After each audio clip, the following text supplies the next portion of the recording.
So, hello guys, good morning. So, mayroon tayong share sa inyo. So, napapansin nyo ba yan guys? Yung nasa loob na yan. Yan. Tubig yan guys, tubig. So, napapansin nyo yan? Tubig. Ayan. Oh. Yan. Yan yung tinatawag na moisture. Moisture guys.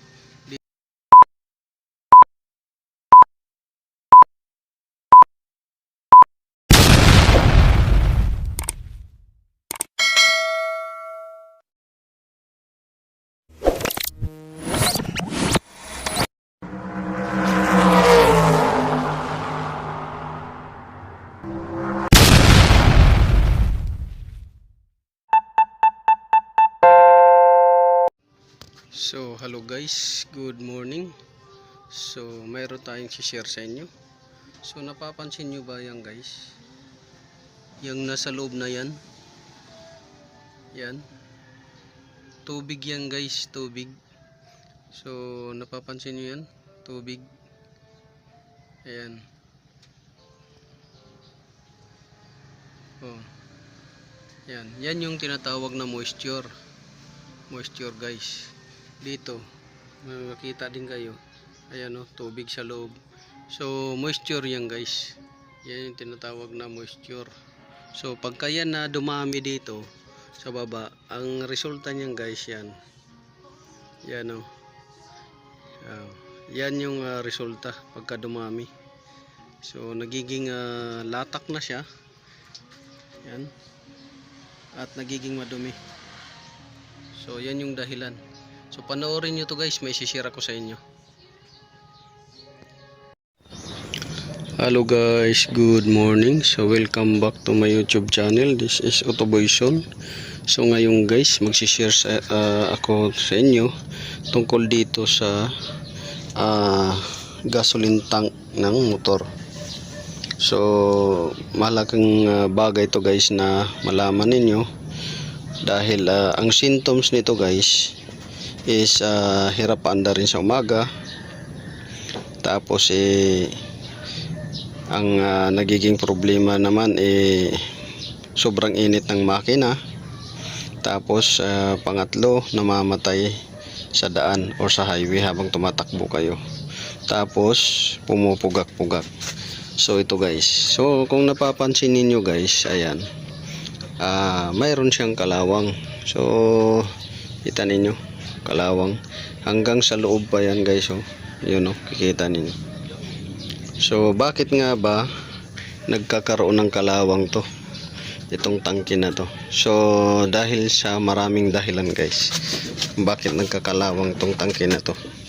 So yan yung i-share natin sa inyo, at naway mapulutan ninyo to ng kunting kaalaman guys, lalo na sa may mga motor dyan. So panoorin nyo kung bakit nagkakaroon ng kalawang.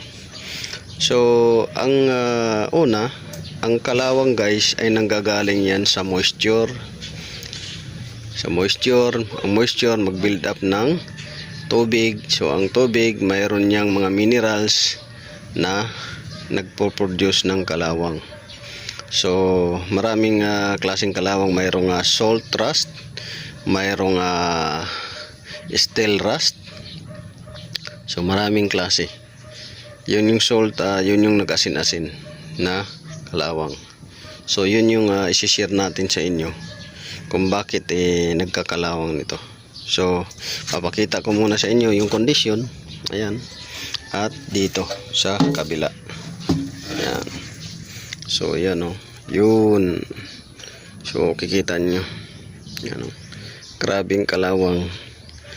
Yan, sobrang daming kalawang. Ayan. Ayan. So pati dito sa bottom, ayan o. So kahit na galvanized aluminum yan or aluminum, nagkakalawang din yan. So nagpo-produce pa rin yan ng kalawang. So yun yung share natin sa inyo. So una, kung napapansin ninyo, itong drain dito sa tubig yan. Kung may papasok man na tubig, sa tubig yan siya. Drain yan siya. Ito. Yan, drain ng tubig. Yan o. Kita nyo. Yung butas na yan. Drain ng tubig yan. At tsaka ito. Fumes naman to. Ito sa fumes. So, ang karugtong ng tubo yan, ito. Itong makalawang guys, ito yung sa tubig. Drain ng tubig to. Ito sa fumes. Itong walang kalawang. So, may kalawang, wala. Tubig, fumes ng gasolina. So, dito tayo. So, balik tayo dito sa ating topic. Una, ang nagiging dahilan guys ng moisture or ng pagkakaroon ng kalawang o tubig doon sa natin tangke is itong gas tank cap seal. So kung may gas tank cap seal kayo at ito siya ay hindi na nagsisild ng maayos, may posibleng papasok ang tubig, may posibleng magkakaroon ng moisture dahil nakaangat yung seal. Ito. So, ito siya, sira na. So, isang dahilan to. Magkakaroon ng Kasi pag singaw yung tangke guys, automatic, magbi-build up yan overnight ng moisture sa tangke, sa loob. Lalo na kung hindi puno yung tangke ninyo. Halimbawa, 1/4. Magbi-build up yan ng moisture. Yung moisture na yun, mag-i-stay doon sa loob ng tangke. Hanggang sa kakapit siya, magkakaroon ng kalawang. So, yun yung isang dahilan ito. So, para makita ninyo kung totoo ba yung sinasabi ko. Ayan, kung papansin ninyo, nandun lang sa taas yung maraming kalawang. Ayun. So, meaning, nadadagdagan to ng gasolina hanggang kalahati. Ayan o, kalahati. Kasi sa baba, yung wall niya malinis. Ayan, malinis. Pero doon sa taas, yan, maraming kalawang. So, doon nagbi-build up. So, meaning, dito yung gasolina. Ito, walang kalawang. Pababa, dito, puro kalawang. So, yun. Yung sa baba naman na yung kulay itim na yun, yun yung kalawang ng tubig. Latak niya, kumbaga. So, tuloy tayo. Dito naman sa pangalawa, itong gas tank cap niya. So, una, ito yung dahilan. Yung gas tank cap rubber or seal. Pangalawa, itong gas tank cap. So, kung napapansin nyo guys, itong rubber seal na to matigas na. Ayan. Tigas na yan. Hindi na kayang mag-sealed yan ng butas. Itong butas na to.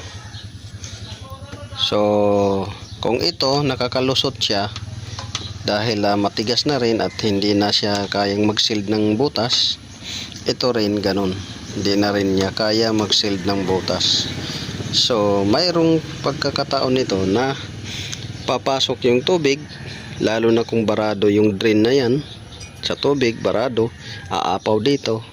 Pag apaw dyan, dahil ayaw nang mag-sealed nito ng maayos, yung rubber at saka ito, may tendency siya na makapasok dito. Dahil mapupuno to, papasok na doon. So, walang butas yan sa gilid para sa drain nito. So, kung may butas siguro dito, pwede pa. Kaso, hindi pwedeng lagyan dahil papasok doon sa mga electronic parts niya. Dahil nandito yung banda yung niya. So, yan. Tapos, paglusot niyan, mag-build up na ng moisture.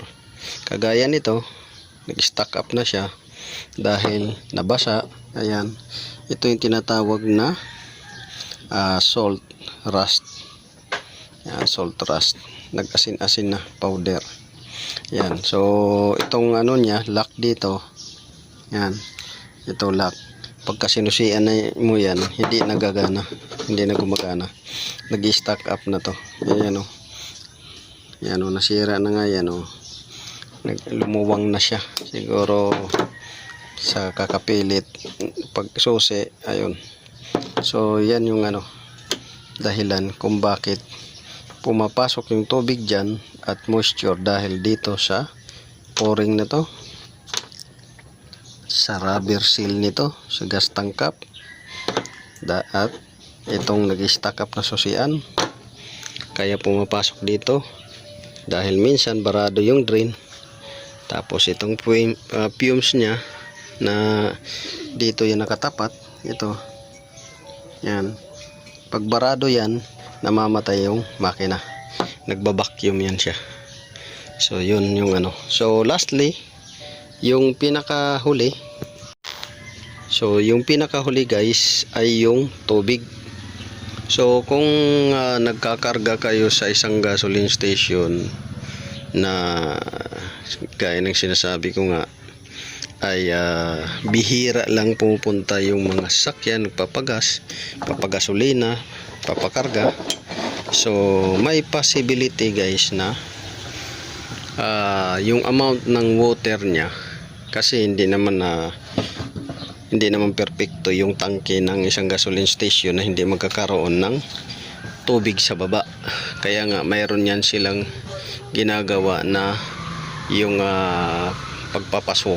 pinapasuka nila. Yung pinaka-bottom may motor yon na naka sa hose at higupin doon yung tubig. Higupin yung tubig palabas, kumbaga para madala yung latak. So dito ganun rin dito. Ang problema lang dito ay mag-i-stay yung tubig sa tangke. Hindi kagaya sa gasoline station, mayroong ibang gasoline station na medyo high-tech. Mayroon talaga silang panghigop, yung pinaka-bottom na level para makuha yung mga tubig-tubig doon, latak. Halimbawa, kung ito yung pinaka-bottom, mayroon dyan na nakasalang na hose na may motor sa taas para higupin yan para mailabas. Pero hindi natin alam sa mga ngayong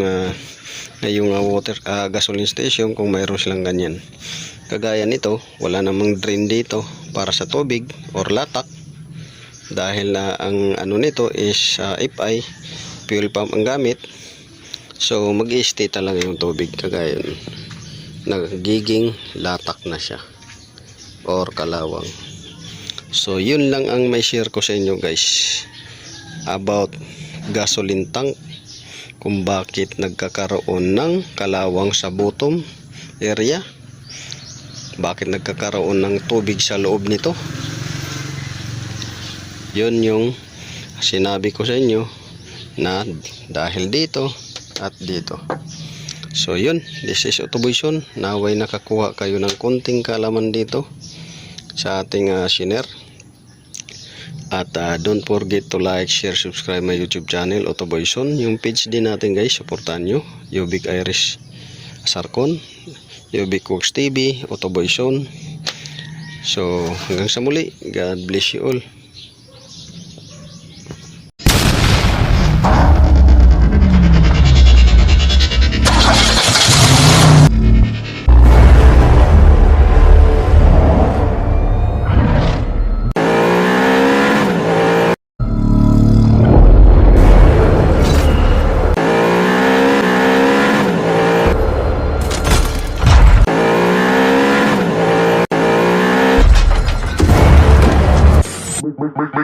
Make